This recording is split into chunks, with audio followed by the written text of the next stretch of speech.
This podcast is brought to you by Colgate Total. We take oral health as seriously as you take sports. That's why Colgate Total Active Prevention uses advanced technology to help prevent oral health problems like cavities and gingivitis before they start. It's clinically proven to provide 24-hour antibacterial protection with twice daily brushing after 4 weeks of use. So get a winning routine and prevent oral health problems before they start. Shop Colgate Total Active Prevention at a retailer near you. I wish he would have just looked at him and been like, Duval. That would have been the best. Like, don't even act like a hard ass. Just be like, Duval. Just troll his ass. That would have been so much better. Nice job signaling today, bitch.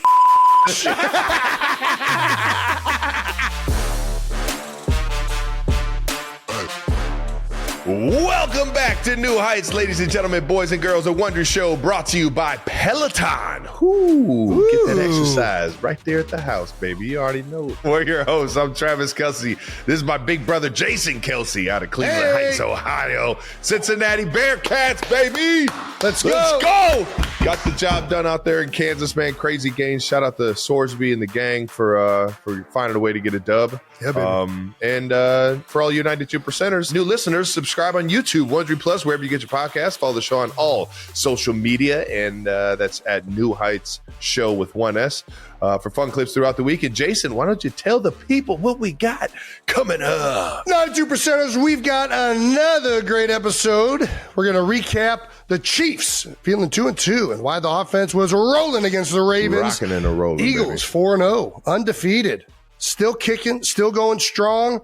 And the rest of week 4 with ties, coaching fights, trips to Ireland, and some of your no-dumb questions. Hey-o. But first, we're going to start what we always start with. What do we always start with, Jason? A little bit of that new news. New news, old news. New news is brought to you by American Express, one of our proud partners. Right, Programming update. In case you missed it last week, we dropped 2 episodes. Deion Sanders and an incredible combo with Leonardo DiCaprio, Benicio del Toro. Now that we're America's number one football and movie podcast, we're going to probably be releasing some episodes that aren't just on Wednesday because we are getting an inbound of some incredible guests that are going to be hard to pass up.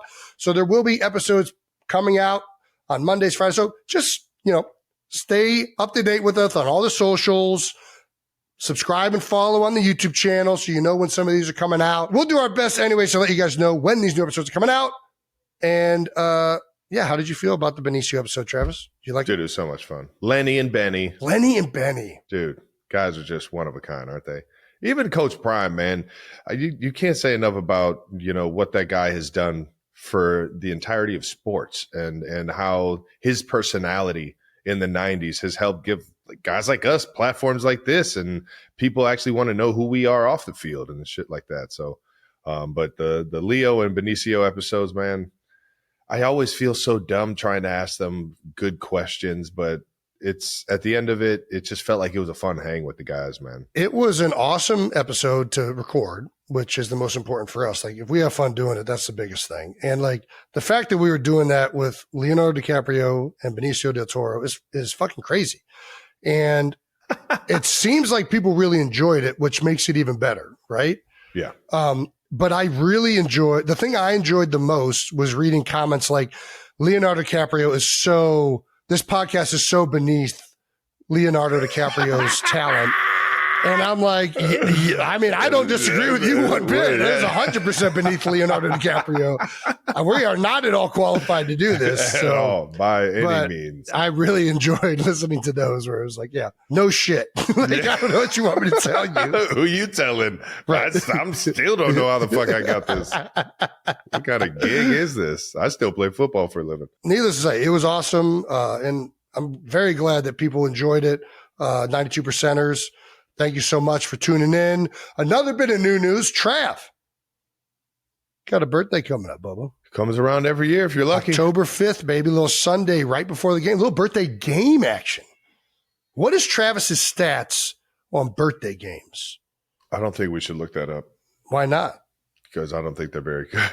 Has it been bad? Your birthday games are bad? I don't think I've ever had a good game. Andy's not setting you up with some birthday presents on game day? Something about my birthday just isn't a fucking, Is it because you're a Libra? I don't know, man. Are you even a just Libra? not a Am I good getting that day right? for I know me. I'm a Scorpio. It's not a good day. It's just an annoying day for me. I don't want to get into the Grinch of birthdays, but I'm just not in on birthdays. What? Yeah, I'm kind of with you. Celebrating birthdays, although kids' birthdays. Wyatt also has a birthday coming up. Yeah, so very excited about that. Your birthday. Just let me live, man. Unless it's like a big milestone birthday. Like once you get to 40, that's a big one. That's a big one. 40 is no different than 39 to me. Turning 36, like I don't know. Is there any numerology? What's the numerology with 36? Half of 72. Yeah. 12 times 3. Baker's dozen. I don't even know where I'm going with this. All right. Exactly what's your sign? I'm a Leo. You're a Leo? What's a Leo? No, I'm a Libra. Are you a Libra? Libra, yeah. What are a Libra's attributes? I don't know. Can we find this out for the birthday game? Jason, did I already get Travis a gift? I haven't gotten Travis a gift on a birthday in a long time. Yeah, that's Christmas still happens. Birthday's not as much. In numerology, so with the numerology, 36 can symbolize celestial authority. Holy shit, that is a strong word. Particularly in Chinese philosophy. Well, we're big Chinese philosophers in this podcast. Considered a sign from angels and ascended masters. That's one's actions and manifesting material needs are divinely guided. Sounds like you're about to have a fucking baller of a game, if you ask me. That's a fucking celestial authority. That's like you're a god. What's the Libra? What do we got for Libra? Dislike conflict, thrive in partnerships, and have a strong appreciation for beauty. Well, they got 2 out of 3. Dislike conflict is not accurate. I enjoy a little bit of conflicts every now and then. I go towards the conflict. For some reason, it comes towards me. Yeah, that's right. I don't know how. It's like I'm a magnet to it, actually. Happy birthday, Trav. Good luck this week on your birthday game. Celebrating in the wonderful. Where else would you rather celebrate a birthday? In Jacksonville. I'm actually going to be with you for your birthday. Yeah, you Monday are. Night Football. Can't wait. Oh, you're ready for some football. It's the best. It's bad. Chris Stapleton does a good job now with the song as well. Kills it. Him and Snoop. They crush it. It's also International Podcast Day. I'm only telling you that because Brandon put it in the rundown. I could give 2 fucks about International Podcast Day, so I'm not celebrating. Trav, are you celebrating International Podcast Day? I'll celebrate International Podcast Day. Would you rather celebrate International Podcast Day or your birthday? Yeah, let's do it. Because I don't like just celebrating me. Feels weird. I like celebrating podcasters, everyone as a team. I like we have a great the group that podcast needs it. team. I like we can celebrate them. So, all right, free garage beers for everyone on the team. Yeah, there we go. Like that. Well done. Nice. News brought to you by American Express. Let's move on to some bold topics that wrap up week 4.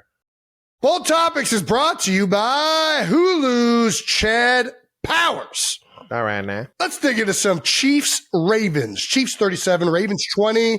Trav, I guess, go ahead, brother. Talk your shit.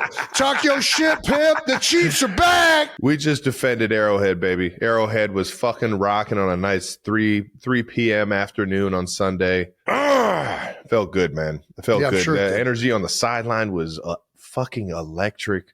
Yes, it was. It just felt like everybody was into the game, watching every single play. When you got guys on special teams flying around, cracking heads, and you got guys on the sideline getting excited for those guys, and anybody making just a first down, it's just all of that shit is so infectious, man. And it's a big win for us. Obviously, Ravens banged up, man. They've had a few tough games here. Within the first 4 weeks. And then on top of that, having to travel to KC on a short week. Not an easy task, man. Not an easy task on the short weeks, knowing that we got one coming up here. But hats off to, the Ravens. I respect so many guys over there and have so much love for the coaching staff and how they do things over there, man. But Coach Reed got us rolling this week, man. And that offensive line, we got the run game going with Isaiah. We got our young guy, Rashard Smith, obviously Kareem Hunt's. He's getting every first down possible on third downs and making hay when he can in the pass game. And when Patty Mahomes is rolling like that, man, god damn, that shit's fun, man. It's going to be difficult. Yeah, the Chiefs' offense was ridiculous. Shout out to Andy Reid and Matt Nagy for getting this thing right. Shout out to Xavier Worthy. It was a big day for the Chiefs, and it was a big day to have Taylor's second favorite player back, Xavier Worthy. I mean, dude, it is crazy how much that threat of speed and vertical ability to push the ball down the field affects the entire offense. Yeah. And I know it's more complicated than that, but I've played with quarterbacks or when you kind of lack that ability, it shrinks everything and what you're able to do. It really is an important part of the game. And it was evident right from the get-go of the game. The end around designed to him, the reverse assigned to Worthy was fantastic as well. But those catches down the field opened up so much. And the run game was going, like you said. You guys were – it was just such a more explosive, but also a well-functioning offense right from the get-go. So against one of the best teams in the NFL over the last, 7, 8 years, 10 years. I mean, actually, really since the Baltimore Ravens have been in Baltimore, like these guys have been one of the better teams in the NFL. They're that organization ran right. The organization is incredible. They're well coached, and they have great players. And I know they're banged up, but to have the game you guys did against the Baltimore Ravens, I thought was very impressive. I know they're coming off of a very tough game, very physical game against the Lions. Yeah, past 2 weeks. Buffalo before that, yeah. Yeah, outstanding offensive performance. The defense is the defense. They've been killing it. But the offensive performance really took it to another level. Worthy went for 5 receptions. Taylor's got good taste in football players. 5 receptions, 83 yards, 2 carries for 38 yards. Yeah, it was just so apparent how much more electric the offense was having him back. And other players have stepped up too. I think Xavier deserves so much credit. Tyquan Thornton is like a legitimate player for you guys. Like that guy has really come on. We've mentioned Juju didn't have like the biggest impact in this last one, but he's been impactful all through the start of the season. A lot of big time first down catches. Listen, Juju's in there. Yeah. We got Hollywood Brown making plays. Brown, another touchdown. Got him in the end zone again. It's just when everybody's getting a piece of the pie like this, man, it's so much fucking fun, man. It's so much fun, man. And you're talking about Xavier and his speed down the field, but I don't think enough is said about what he does with just the ball in his hands. Like you said, the end around, we can throw a little bubble screen out to him, just throw a hitch to him or get him on like a play action pass in the flat. Whatever the play design is, if we get the ball in his hands, it's even harder for the defense to tackle the guy, you know. But it's a good point because I think a lot of the times speed guys are linear players. Yeah. And all they offer is that straight line type stuff or like a post. Xavier is actually more, at least appearing more and more similar to what you guys lost when you lost Tyreek Hill. And we can talk about that injury in a second, but that dynamic ability to do all those things underneath and the gadget plays, it keeps a defense so honest and they have to respect, and the box widens and the safeties have to be ready to react to all that stuff. It is a dynamic part of an offense that really a lot of attention needs to be put on that guy, man, and that just makes it easier on everybody. 1-5 included, offensive line included, and the big guys got us rolling in the run game, which really got everything started off the right way there in that first half. Yeah. Also, we talked about a second, Chiefs defense. I mean, listen, they played unbelievable against the Eagles. They played great last week against the Giants, and they went up against probably one of the most first of all, run efficient teams in the last 7-8 years since Lamar's been there, and especially since Derrick Henry's been there, even though Henry's kind of having a slow start to this season, and one of the most high-powered scoring offenses. And they went out and had themselves a day again. A few turnovers, man. Turnovers make a big deal. You're right. But, yeah, I just think it's, again, Spags and the Chiefs' defense has really come on. They're playing potentially better than they've ever played over these last couple of weeks. It's really been impressive. Chris Jones riding Arrowhead a half hour before kickoff in a more somber note. But shout out for him to being able to come and play football, man. It could not have been easy for him. You saw him after the game address it, tearing up. For those of you that don't know, a half hour before the game, Chris Jones had to come because he was attending a funeral back in Mississippi where I believe his aunt passed away. One of our absolute brothers and one of our favorite people, a friend of the show. But most of all, I've known Chris for, I got to say, close to 10 years now. I think he's in his 10th year or so. And I just love the dude. who he is, what he stands for, what he's meant to this community, what he's meant to this team, the leadership. Yeah. I mean, can't say enough about him and what he's done with his career and how he still is hungry to go get after it even more. And for him to have that funeral that day, we would have found a way to hold it down without him, and would have played for him if he wasn't there. But it just shows, what this game is, and he said it best. It's an escape, man. It's an escape from reality, and those Sundays, man. Sometimes it's just it's something that you need to get your mind off of the reality of things, man. We love Chris, and our hearts are with his family and everybody back in Mississippi, man. But superstar player, superstar human. Yeah, man. And yeah, everybody handles grief differently. But, I think this is what you just said rings true with a lot of football players. Like, obviously, Chris played this week. There's the iconic moment where Brett Favre plays after his father passes. Yeah. Football ends up being a sanctuary for a lot of guys. And it's your family. It really is like a family outside of your actual family. And it's a place where you get to go and you just get to do something you've loved your whole life and forget about some of the stuff that is really weighing on you hard. Or you get to play and you feel like you honor that person in some way. So, shout out to Chris. I know it couldn't have been easy, but still probably not easy for him. But yeah, we love him for making the effort, man, and going out and fucking balling. Knowing blew up Derrick Henry hard on this 3rd and short. Let's check out that freaking home opener this year to the Eagles, week 2, and here on a 3rd and 1, the Kansas City defense to open up the 4th quarter. It's crazy. Go back and rewind this real quick. Did he do this with Daniel Falele trying to block him? And the funeral of a loved one down in Mississippi.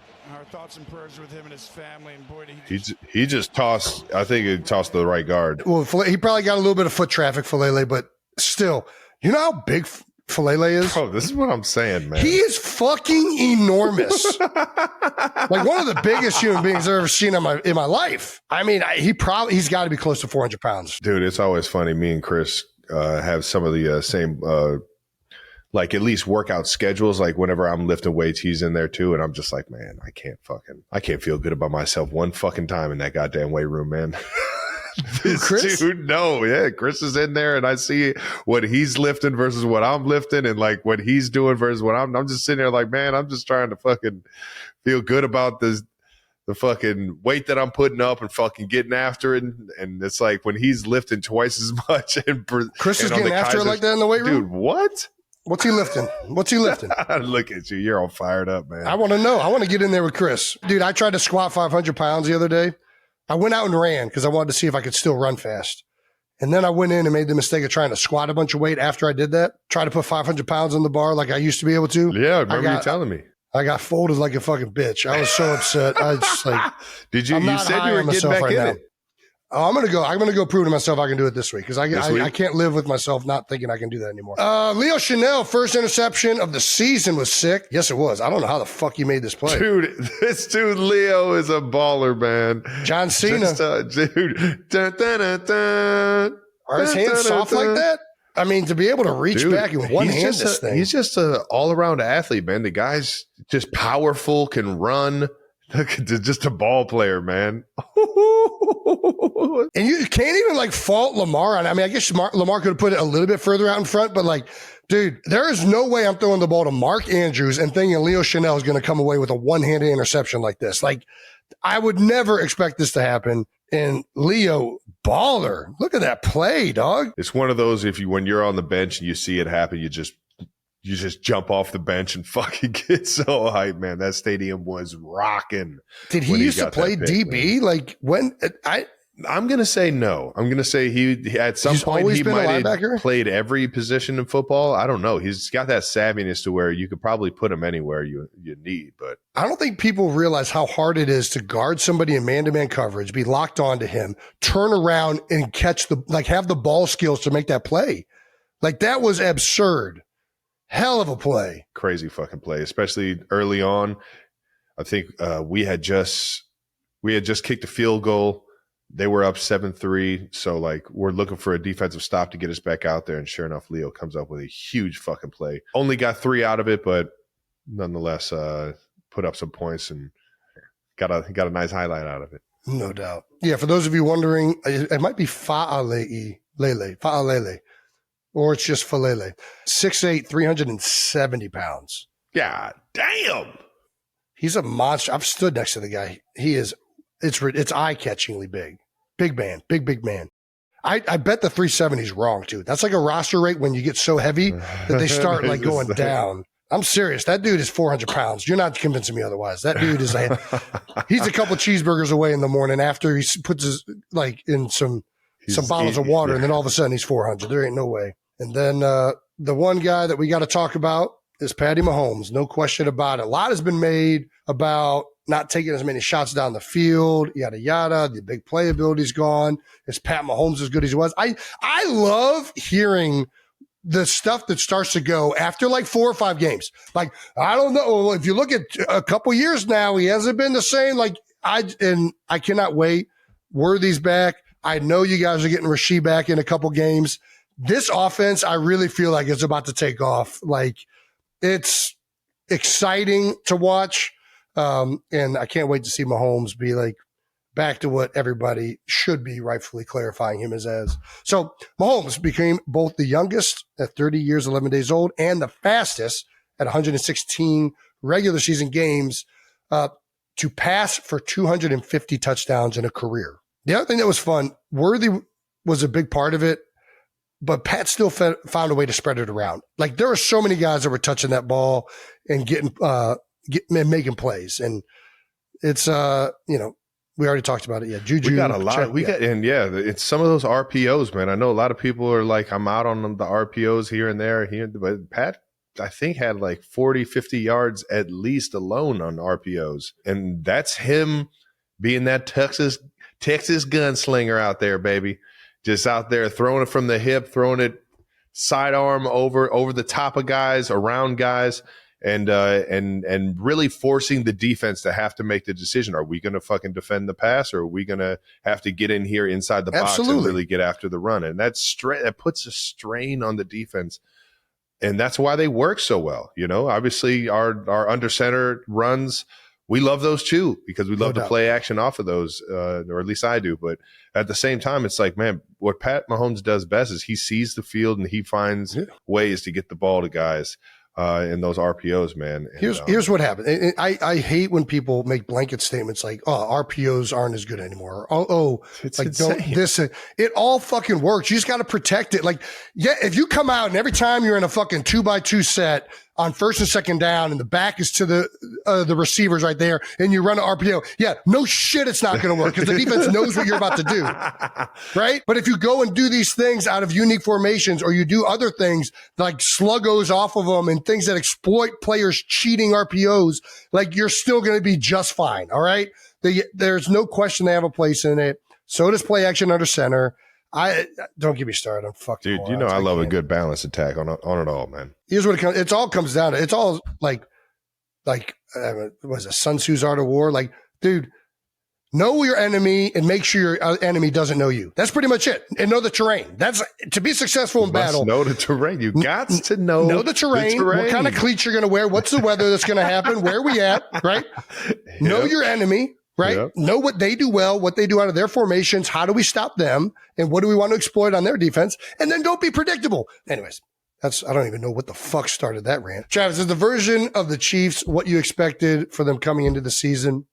We've already kind of answered that. Yeah, 100%. I think it's even more. I think you could assume that Tyquan Thornton was going to have the year he's having, and you can assume that, Well, I didn't assume that. I know you did. I could. Based off of just what we've shown in practice and everything like that. But I think, even Xavier's taken his game up to another level. I think he's taken his game to, with the ball in his hands, he seems more comfortable. He sees the field better. So I think it's exceeding expectations in my mind, and we just got to keep that thing rolling. All righty. Rest of week 4. Obviously, there's some other big stories across the league. Some of the other big stories around the league: Eagles 31, Bucks 25. And the Bucks were rolling into this thing pretty hot, looking like one of the best teams in the NFC. And sure enough, the Eagles Still the Eagles, man. Eagles got put up him. a big time 31 points on the Bucs defense, who was pretty stout so far this year. And Jason, why don't you tell everybody what the hell this game was? Well, the one touchdown was a block punt, return for a touchdown. I mean, the Eagles jumped out to a tremendous start.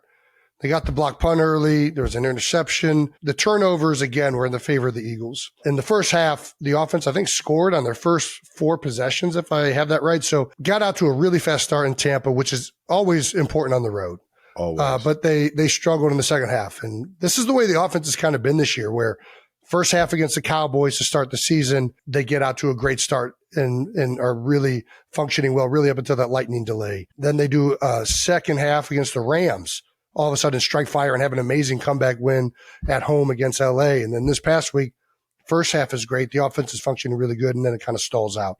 So they've had pieces where the offense has looked really good, and then other pieces where it struggled. A lot is being made of another game of A.J. Brown and Saquon Barkley not having the numbers that we're accustomed to seeing out of them.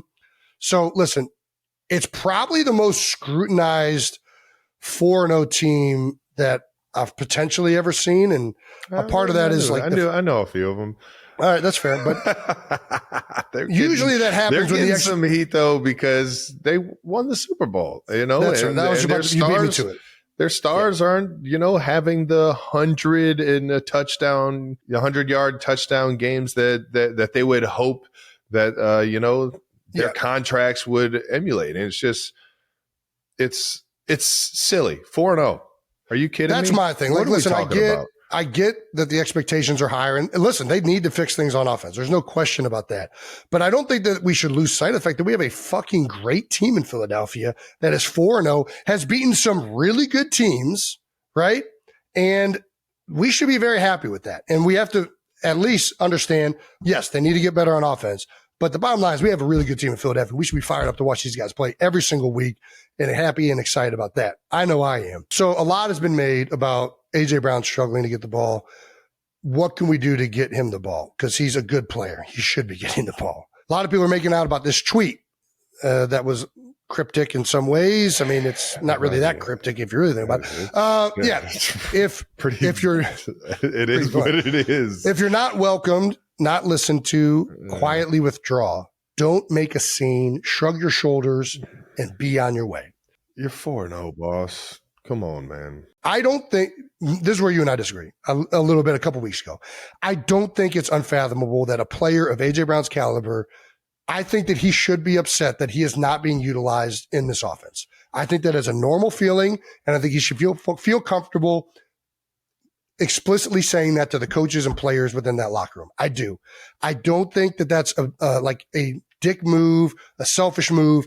AJ knows the level of player he is and what he can do to offenses. And we as an offense know it. Everybody should be upset that AJ's not getting the ball. And I guarantee they are. They're trying to force it to him. It needs to be done in a better way. But one of the things about this quote is, if you're not welcome, not listened to, quietly withdraw, don't make a scene, shrug your shoulders, and be on your way. Everyone should be really happy that A.J. Brown is not doing that. Like, by him tweeting this, he's literally not doing the tweet, right? He's being vocal and he's telling everybody, I'm fucking not happy with what's happening right now. And he shouldn't be. Are there better ways to do this than by tweeting it out?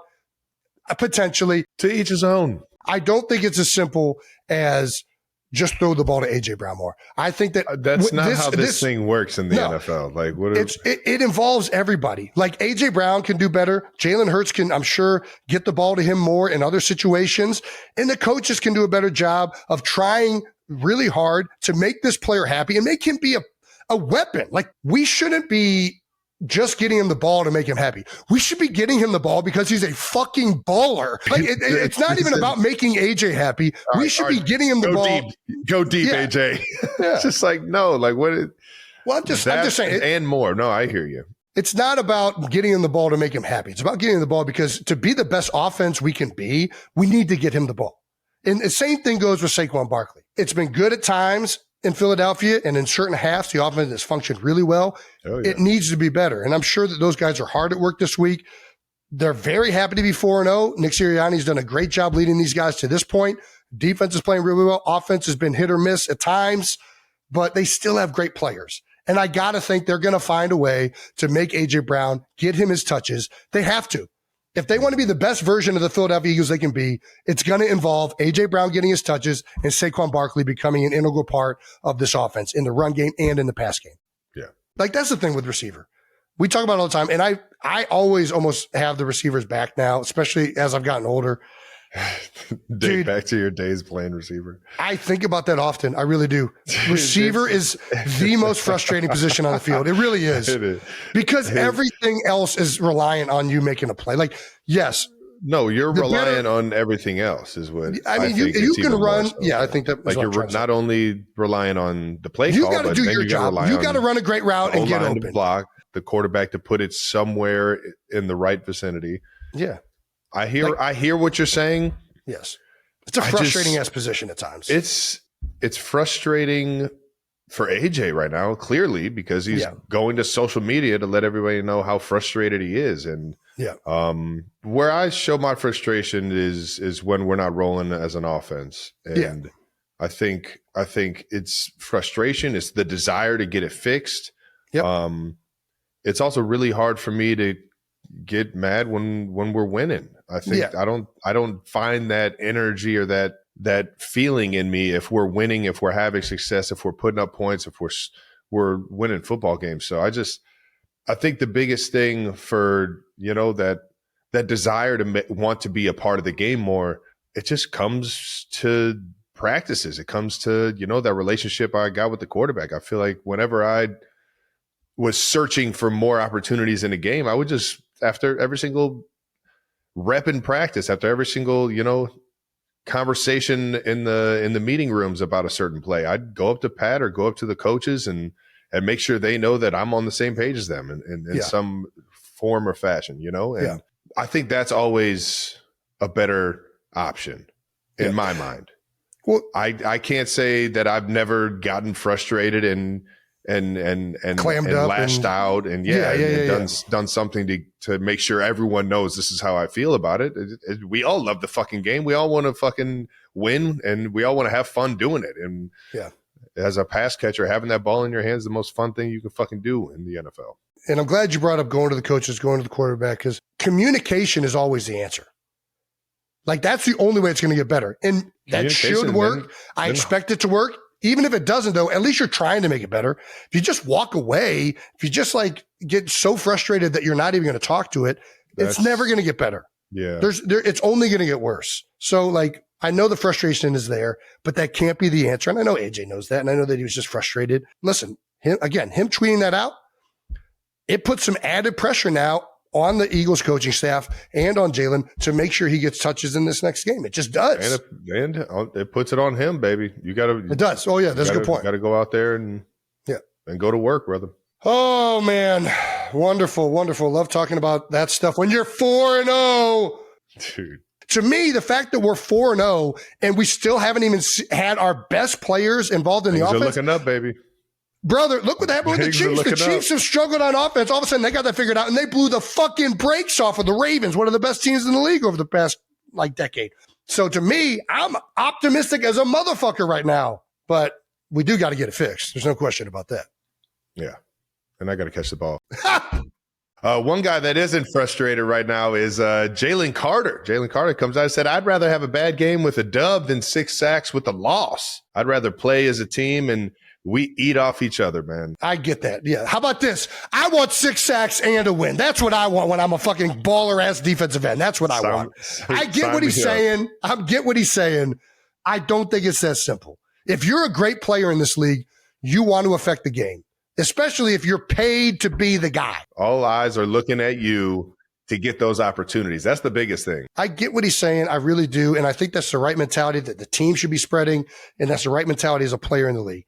But the reality is, if you're a fucking beast and you're a competitor, you want me on that wall. You need me on that wall. That is the fucking mentality you go out there with. That's the reality of it. Yeah. If I'm fucking going over here and just doing pass blocking all day and you're not getting me out at the second level, you're not calling the plays that allow me to be a dynamic run blocking player that has been great in the league for a number of years, I am damn sure going to the coach and be, hey, remember now, you get me out in the second level. We have some high success on the runs with this stuff. Yeah. So I don't think that makes you a bad teammate to be. I don't think it makes you selfish. I really don't. I think that makes you a competitive person that wants to have success, and you want your team to have success, and you know how much you can be a part of it too. Yeah. The biggest thing is just being understanding of what that's causing in terms of the eyes on everybody. How you're doing that and how you're voicing it, that's what you want to be aware of and cautious of. Final thoughts on the Birds. Who they got coming up? Oh my gosh. Eagles, Broncos. That's everybody talking about Pat Surtain following AJ. It'll be interesting to see what the Eagles game plan is. Listen, the Broncos last year, one of the best defenses in the NFL. They were unbelievable blitzing. They've kind of been hit or miss a little bit with the blitz this year. Coming off a big win just last night against the Cincinnati Bengals, who obviously don't have Joe Burrow. Bo Nix, who has struggled, all of a sudden had a decent game. Like, he looked pretty good. He was throwing the ball pretty well, had some good runs. The offense in general was really dynamic, and they had some good toss cracks. They had an end-around play that went for a big score with Marvin Mims. So, listen, the Broncos are a really, really good team this year. It's a big test for the Philadelphia Eagles, a really good test against a really good defensive personnel team, especially in the back end with Pat Surtain. Yeah. Surtain, white corner. Surtain. Yeah. Surtain and Moss. He ain't white. Moss. Well, is he? The other corner. They got a white corner? Yeah, they're one of the best defenses in the league with a white corner last year. They better go after him then. That's all I'm going to say. Remember you were talking about how he's hiding his complexion. He's got the long sleeves. Is that what it was? I would hide it too. The moment I see it, I'm going right at him. That's all I'm saying. Dude, he's a good player. I don't care. I mean, it doesn't work with Cooper DeJean. Cooper's a baller, but we're going to test him. We're going to test that guy. Caucasian in the backfield, we're testing him. All right, moving on to the rest of week 4. Jags beat the 49ers. We got the Jags on Monday night, man, and they were rolling against San Fran this past weekend, 26-12. And we got a coach fight. Who doesn't love a good coach fight? I love a good coach fight. Robert Saleh accused Liam Cohen of having an advanced sign-stealing system. Interesting. Nice. Good for Liam. Well, smart. Liam post-game, keep my name out your mouth. He didn't do it like that, though. Did you watch the clip? Duval. No, what did he say? No, he did, but he did it after he had already walked. He walked by and threw his little temper tantrum as he was walking by Robert Saleh, who was trying to go up and shake his hand. And then when he was a good distance away, that's when he shouted, "Keep my name out your fucking mouth," while players are kind of holding back. He was, listen, I can guarantee you this. Hold me back. Dude, fuck off. Everybody in the NFL steals signals to a certain extent. I'm not buying this bullshit. Why are they signals if they're like, what do you mean? Steal signals is so crazy. If you're dumb enough on defense, if you're dumb enough to do this and every time go to cover 4, you're a fucking idiot. What do you want me to say? What are we doing? I'm calling that out. I'm telling everyone on the offense, cover 4. Yeah. I'm screaming. If you're on the sideline as a coach and every time you do this in like a 2-minute situation or whatever, it's whatever blitz, that's on you, motherfucker. Be better at signaling. I am so over, like, some people view Tom Brady like he's still saying, listen, he beat the Philadelphia Eagles in a Super Bowl. You know what I think? Really fucking smart by those guys. They fucking outsmarted you, stupid fucks. Like, what do you want me to say? You're the fucking idiot, stupid enough to get your signal stolen. I got no. Why are we using signals? If it's supposed to, everyone's allowed to figure it out. What do you mean? No, you use signals to hide how you communicate. Yeah. Be better at signaling. Be better at signals. What do you want me to say? And if they're good at stealing signals, that's a trait. Good for them. Steal the fucking signals. If they're stupid, if they know you're good at stealing the signals, which apparently everybody does according to Robert Saleh, and you're still stealing those signals, they're fucking idiots. I don't even know what we're talking about. What are we talking about? I don't know what we're talking about either. I think we're talking about how Robert Saleh said, I'll fuck your world up. You don't want to fuck with me, I will fucking end your life. I mean, that's the reality. I love football, man. I love coaches fighting with each other. I am a big fan of it. I love it. I saw Marty Morningwig. I forget who the D coordinator was one year. They ran some pressure in a preseason game. These two dudes are fucking jawing back and forth at the middle of the field. I'm like, fuck yeah, Marty, go get them. Maybe it gives the Jags some energy. I would have liked him to say it right up in his face, though. I would have liked to have seen that. I wish he would have just looked at him and been like, Duval. That would have been the best. Yeah. Like, don't even act like a hard ass. Just be like, Duval. Just troll his ass. That would have been so much better. That would have been 10 times better. Oh, man. Nice job signaling today, bitch. That would have been. Still got him. Who had the most down bad quote of the week? Titans rookie quarterback Cam Ward, after the loss versus the Texans, said that if we're keeping it a buck, we're ass. It's one of those that, like, you need to actually hear him say it for it even to hit better. Can we play this clip? I mean, we keeping a buck right now. We ass. So we 0-4. We have.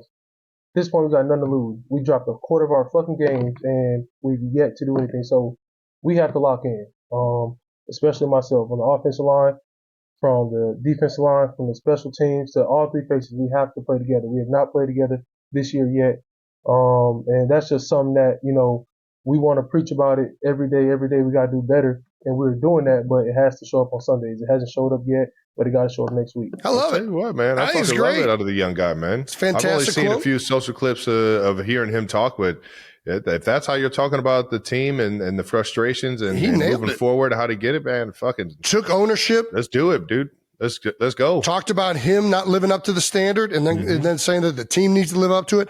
And there's something about, like, if we keeping it a buck, we're ass, that I like, because it puts it in, like, a lot of the times you get up in the press conference, you're very much speaking in, like, these, like, cliche things. You're giving generic answers to not give people sound bites. There's something that's very refreshing about somebody speaking very organically and authentically, like, yeah, this ain't going to get it fucking done. And it's bullshit. And I think it's a good sign. I like that out of Cam Ward. Motherfucker throws the ball hard as fuck. If you watch him play, that dude fucking zips it. He's got to get a little bit of touch on it. I mean, he's like throwing it through somebody's chest. For keeping it a buck, he's going to break somebody's sternum. For Brett Favre. No doubt. But no, I like the quote. We got Breece Hall. Yeah, what else we got? Yeah, Breece Hall. What does he say? Breece Hall, Jets, teams shoot themselves in the foot. Then we come back and shoot ourselves in the head. Oh, fuck. I will say the Jets, that's a great way to describe it. The Jets offense just continually was messing up their own shit last night between penalties, turnovers, all that stuff. Like, yeah, it was not a great performance. But, I mean, I guess if you want to look optimistically, they did some good things for a while. Like, they ran the ball pretty well. Just, yeah. Get those red zone fumbles and turnovers, man. Fuck, it'll kill you. Yeah, I'd say Cam Ward won that one. I'm with you. Cowboys-Packers tie. Yeah, man. It's disgusting. I was watching McAfee today, and what is it, Bruce Arians? Bruce Arians? I love Bruce Arians. He has some bangers. Bruce Arians had an interesting way to handle ties. He said he was one of the guys that when they changed the overtime rules to 10 minutes. Each team gets a possession or 10 minutes. Okay, yeah. 10 minutes, that he was for it. But he also threw out there that if it ends in a tie at that point, just put the ball at the 8. And everybody gets 3 downs to fucking get the ball in the end zone. They need to do something. Ties should not happen. Ties are just we need worst, to stop it. Man. And I feel like, I don't know that it increases the chances, but it feels like now that each team gets a possession, it feels like it increases the chance of tying as opposed to sudden death. Yeah. Like, I would rather it be sudden death. Just let the first team with the ball go score and win. If they don't, the other team wins. I'm out on the fucking ties. I don't want to see them. I don't like them. They're so deflating. I do like them trying to figure out something. They make a great football game feel like, why did I watch that? I just watch that? Why did I watch that? And I think after overtime is over, I think they could do something very simple. We're just going to do one random ass. I want it to be Nutcracker. Have 2 guys get Nutcracker. Whoever tackles the other guy to the ground first, he fucking wins the game. Gladiator style. That's what I want to see. Sumo wrestler. I don't give a fuck. I don't care that it has nothing to do with football. I just want this game over, and I want to have a team that wins it. I don't want to tie, and that sounds electric as fuck. Let's have fucking Fa'alele and Jordan Mailata, 400-pounders, sumo wrestle basically in the middle of the field to decide who's winning this motherfucker. Sign me up. I'd pay to see that. Anyways, it was a great high-scoring game. Not a lot of defense played. Dak Prescott is playing his ass off right now. George Pickens had his first big game in a Cowboys uniform with CeeDee Lamb out, had a number of big-time catches, and he was still spreading the ball around. Ferguson and Tolbert. Like, the Cowboys offense is looking really good. As much heat as Brian Schottenheimer got for being the head coach, the offense is looking real good right now in Dallas. Defense, got to pick it up. They're still struggling a little bit. But offense looks good. Packers, big kind of fallback. I mean, they've looked the best through the first 3 weeks, and they go out and tie with this kind of performance. It's a rough one.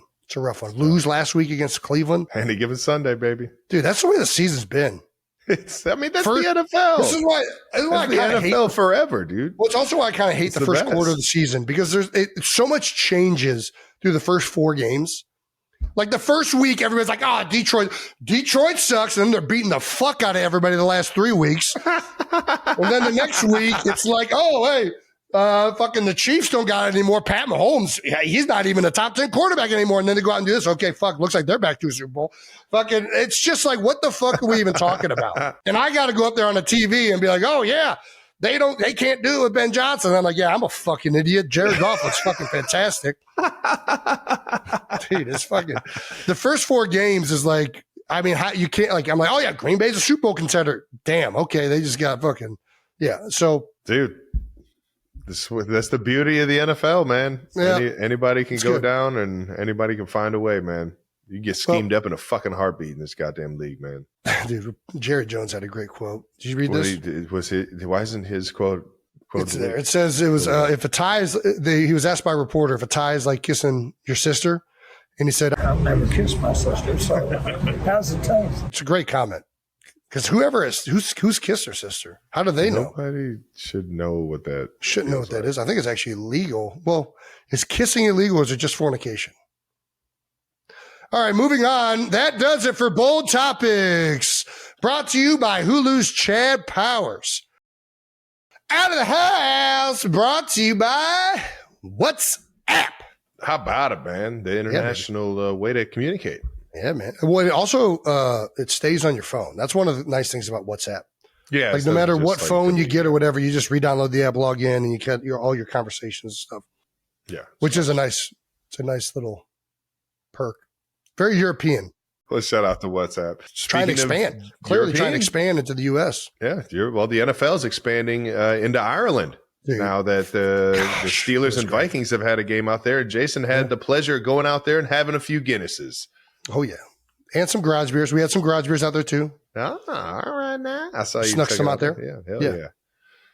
Hopefully they were up to Ireland standards. How was it, though, dude? Tell us about it. It was fantastic. I mean, listen, so Andrew Whitworth and I have talked about going over to the UK to play some golf for a while now. All of a sudden, we knew this Dublin game was coming up. I love Ireland.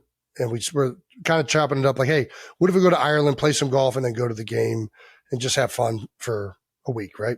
And Whit said, that sounds lovely. I work on Thursday. You work on Monday. We'll be able to do like 2 days out there. I don't think it's worth it. So Whit ended up backing out. And I was like, dude, I was already geared up about it. I was excited to go down there. So I still went down on Wednesday. I got to play some awesome courses on Thursday. Went over to Portmarnock, the island. Went over to West Ireland the next day to meet up with a Irish storyteller. Like, he's like a legend, dude. I freaking love this guy, Eddie Lenihan. But I've really been into, as I've started having kids and you start reading books and things to children, you start really realizing how much these tales have, especially the ones that have survived for a long time and been repeatedly told by parents to their kids and ancestors. A lot of them involve hidden messages and meanings and morals and ways to go about your life, to leave it fulfilled and to be successful and to have a purpose and, concepts of bravery and, having courage and willing to fight for yourself and like all of these things, how to be respectful of people, why that's important, why not to lie. I think all these things are really how you taught all of these messages through years to your kids and to a younger civilization. And I just think it's awesome that he's keeping a lot of this stuff around. That's dope. And one of the concepts I've thought about with Garage Beer is doing this thing where we're telling the stories and tales of how beer has been ingrained in history and culture. Because alcohol in general, beer in particular, so many cultures across the world, and even within the United States, beer is like a communal space where people congregate to tell stories, to tell history. You're at the bar, you're talking about your day, you're talking about something that happened years back. It's something that happens and people consume it, but it also brings people together and they become socialized because of it. And what's ways that we can highlight some of these ancestral things and stories and mythology. And Ireland just so happens to have a lot of mythological tales and historical legends revolving ale and mead and different types of alcoholic beverages. And we decided while we were over there to go over to Eddie and to listen to him tell some of these tales in his uniquely wonderful way. Mm-hmm. And it was a blast. We went over there. We did a full day of that at this pub, Fogarty's Pub. I got to give Patty a shout out. Hold on. Let me look up Patty's last name. Irish guy. There was an Irish guy named Patty. Who would Go have thought? figure. But this dude just made the trip so incredible. He set me up with a guy to play golf with on Thursday because I wanted to play with just somebody from Ireland and really ask them questions about, the history of Dublin. So I ended up playing on Thursday. I played with a guy. I think he did like 40 years in the Dublin Fire Brigade, and now he's retired. Maybe he's 30 something. His name was Saul. His son Connor joined up with us for the first 9. Somehow the Fire Brigade found out that I played golf with Saul.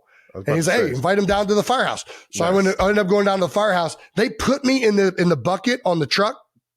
And I'm like, oh, cool. We'll go up like 30, 40 feet. We'll be high up in the air. This thing went 140 feet in the air. Why the fuck would you do this, Jason? I was shaking. Jason, why would you do that? I didn't know. You are terrified of heights. I was already pot committed. And I'm not like that, but it is unbelievable that like human technology can just take you on a fucking truck and have a ladder shoot you up in the air 140 feet. And I'm higher than any building in Dublin. What the fuck is happening right now? While I'm shitting myself. That's terrifying. I was beyond, I was like, dude, this is fucking, I don't know what the fuck is happening right now. Anyways, did they shake it at all? The guy started turning it. And I was like, okay, no, don't need to do that. I'll just turn around. I'll turn around. We don't need to move that thing at all. I've done this before too. I just popped through North KC's fire department one time to say what's up to everybody, drop off some pizzas, I think. And and they asked me, do I want to go up in the bucket? I'm like, sure. I'll see what it's like up there. And this is at nighttime. This isn't even like broad daylight where you can see everything real clear. Like I went up probably like 40, 50, maybe 60 feet and was like, all right, that's enough. That's good. We're good right here. I get it. You can bring me down now. And then just to fuck with me, he started like shaking it a little bit. It's not funny. Oh my gosh. Like my nuts went into my stomach, man. It was hilarious. I mean, it's crazy. And then the other part of the trip, we went up, played golf with Bill Murray and Tom Coyne and a few other people up at a golf course called Ardglass up in Northern Ireland. And you were all over this place, man. Dude, we were traveling now. We were out of the house officially. I was driving. Dude, them streets are tight. We had the biggest car you could rent. I was fucking knuckling it. It was not good. Anyways, got up to Ardglass. It's all along the coastline. You see this old like fishing like village. There's fucking seals. It was like as close to like a golf religious experience that I've ever really had. It was fantastic. It was really cool. Then on top of that, Bill's over here making me laugh my ass off and fucking, I don't know, man. I don't know. Sometimes I look at my life and I'm like, what the fuck is going on with my that sounds like a what the fuck kind of moment. Yes. And then the Ryder Cup was happening inside while Rory and Shane are fucking losing it with the crowd and all the Irish people there getting all into it. It was a blast, man. And then the game. I've been to some of these international games. I've went and saw you play. I've been over to London. This is the best one I've ever seen. I'm not going to lie. Dublin was fucking into it. There were so many Pittsburgh fans there throughout the week. And there were Minnesota Vikings fans too. I got to talk to everybody throughout the week. It was fantastic. It makes sense. It makes sense that football just would work there. first of all, we were playing in an iconic stadium, Crook Park, that's been there for over 100 years or something like that. It seats like 80,000. It was pretty much full. I don't think I saw very many empty seats. Like, I think it was like 75,000 people, they said, came to the game. It was loud. They were into it. And I thought about it some more. Like, listen, the London games are great, but the London games almost feel like more like all-star gamey. This one felt like these guys were from like a football's perspective. Like they were fucking, and I think part of it is like London gets so many world events at that Wembley Stadium. You know what I mean? Like that's such a hub of the world that it's not that unique. I got to think like how many world events or big time stuff like this is Dublin's in, but it's still a huge city and it's a massive city that loves rugby and they love Gaelic football, that loves athletics. And it was fantastic. The weather was beautiful. The game was great. Explaining American football to all these Irish guys that didn't know a fucking thing about it was awesome. We're just there for the vibes. Well, we had some of the production people were there just because they were working. A lot of people were there were just working. And they're like, oh, how do you do it? And so that's great. It was just a really fun experience. The NFL knocked it out of the park. Crook Park and Ireland knocked it out of the park. That's awesome. Shout out to the Irish national anthem singer. I mean, I don't even know if that's what you call it over there, but she fucking brought the house down. It was tremendous. And then, it was just really cool. Awesome event. Married to a lot of great people. Just an awesome time. Well, I would imagine that football out there in Ireland would be just that, but it sounds like the week altogether was pretty dope for you, brother. I'm excited. You're finally getting out of the house, Jason. Yeah. God, who would have thought it was just football that was keeping you in the house, man? That's right. Well, you came back from Ireland dressed like you were Irish. You jumped on a little Monday night countdown. Yep. Looking like Jason Kelce. Were you going full Peaky Blinders here or what? I love a good Jeff cap, and I had I got the sweater while I was over there and the hat while I was over there, and I was like, you know what? On a little Jeff cap, man. Yeah. Goes well with the beard. For the ancestry. Yeah. I just think I look good in it, if I'm being honest with you. No, it does. Especially the gray one. It kind of brings out some of that gray. All right, that's enough. Dude, you own it. I do. You own that Dude, shit. freaking, I think it was Ellie last night. We were playing I Spy, right? I'm like, oh, I spy something green. And Ellie says, I spy something white. And I'm like, what? Where are you? And she was like, Gotcha. It's good. It is getting. Hold on. Take one more look to the right. It is getting those white. Corners are getting in. And honestly, this dye, I think, is still in it a little bit. It's good. I can't wait till I'm full on white. You've known this for a long time. I want to be full gray. I think it's coming, dude. Oh, it's definitely coming. Let's get to our international no dumb question from you. Hazy 1983. Is it acceptable to wear any team's jersey at an international game? I'm asking because of the wrong game dickhead talk from last week. And this is where it gets a little dicey. I think it's not wrong to wear it, but at the same time, like, just don't wear it. Yeah, this is where I was kind of I was a wrong game dickhead this weekend. I had an Ireland rugby jersey on at an NFL game with the Pittsburgh Steelers. I was a wrong game dickhead this weekend, but I was okay with it because I'm like, listen, I like this jersey that somebody left it. I think the hotel I was staying at put it in the hotel room, and it was a fucking great jersey. I thought it was cool. It was green, which is my favorite color. So I was like, whatever, I'll be a wrong game. Sometimes just be the wrong game dickhead. There ain't nothing wrong with being a wrong game dickhead. You just embrace it. You just gotta own it. Just own it. And if somebody calls you out, fucking just own it. Yeah. You're damn right on the wrong game dickhead. I don't give a fuck who wins this game. I'm here to have fun. I got the right beer in my hand, baby. You can't tell me shit. I'm not wearing either of those teams' jerseys. And I got a green Ireland rugby jersey. I met a couple of Irish rugby guys there. So that was fun. Well, that does it for Out of the House, brought to you by WhatsApp. Make sure you get that WhatsApp for your international, I guess, the way Jason, any type of communication you got here. Let's move on to some no dumb questions, Jason. Regular no dumb questions. All right. From Rude Product 2975 on Reddit. If you could redesign one thing about the human body, what would you change and how would it improve life? You're going to redesign one thing about the human body. Like, let my feet be the same as my hands. So you want to be essentially a monkey. Well, I just want to be able to grab things, like make my toes longer so I can grab as much as I grab with my hands. You're literally describing a chimpanzee. Like, I don't know what to go from here, but it's good. I'm just saying. I mean, I guess, yeah, we can steal from the animal kingdom. We're not chimps, and we potentially never were related to them, although potentially I think most scientific data would suggest some type of common ancestor, unless you don't believe in evolution, which Lucy. Okay. Let's not go down this rabbit hole. We already went down one. Let's keep going down all of them. What's yours? What's my human body thing that I would change, and how would it improve life? I would make everybody's arteries better so that you could eat bullshit food and not have to worry about getting congestive heart issues or hypertension or anything like that. I would get rid of ramifications for eating delicious food. God damn. I don't know if that's one thing, though. That's kind of a cop-out. That's not one thing that's changing anything, but I would make our sense of smell better. Better? Be able to smell like a dog. Dude, there's dogs that can smell like Parkinson's on people.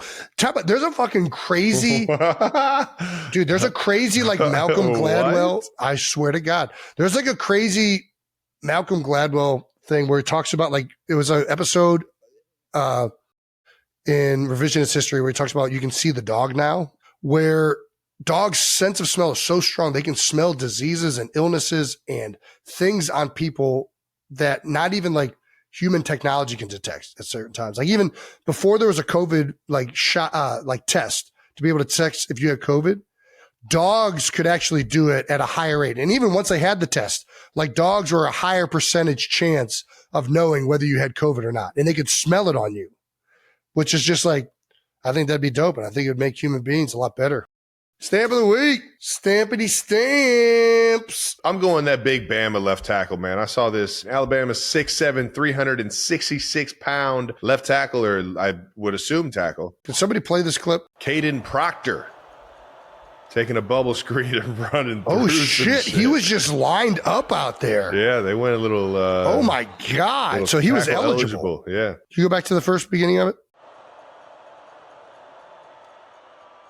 It was. So he wasn't eligible. That's why they did it to him, because there's nobody covering him over there. Oh, I like this. Good play design. Look at the big fella. Look at the big fella. The big guy almost got in there too. What's interesting is they could have easily just done that with the tackle, and there still wouldn't have been a receiver over there, and just let him block, right? No, they would have put somebody over there. That's fucking crazy.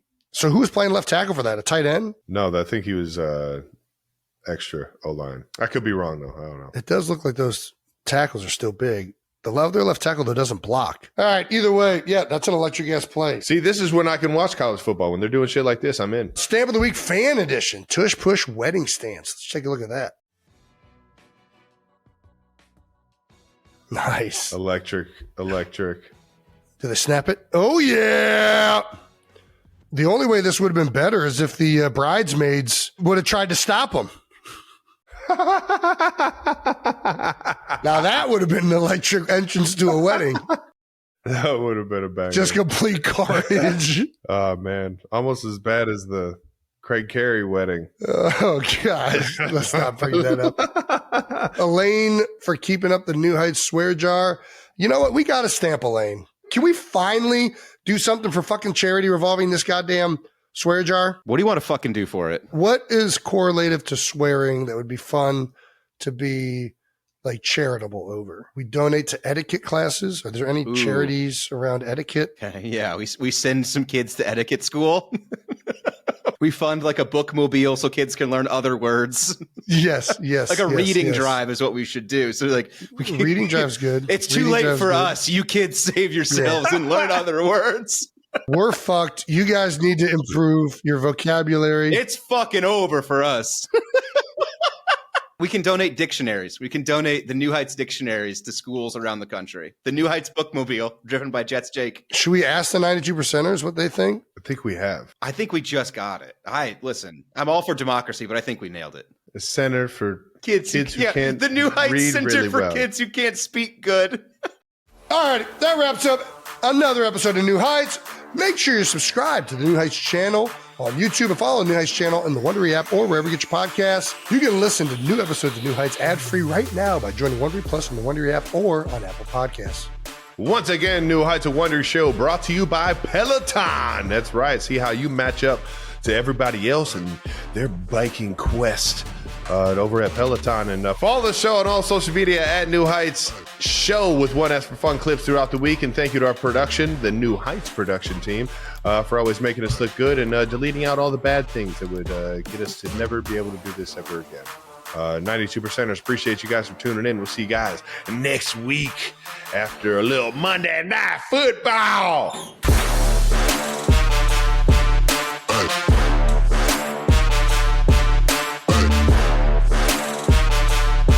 Are you sick? You got the sniffles?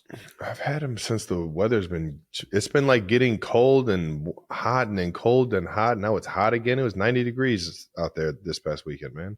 Our whole house has been sick for like the last week. I was over, I got sick right before I went to Ireland and I'm still sick. I still have a little bit of a head cold. 100 Guinnesses probably didn't help.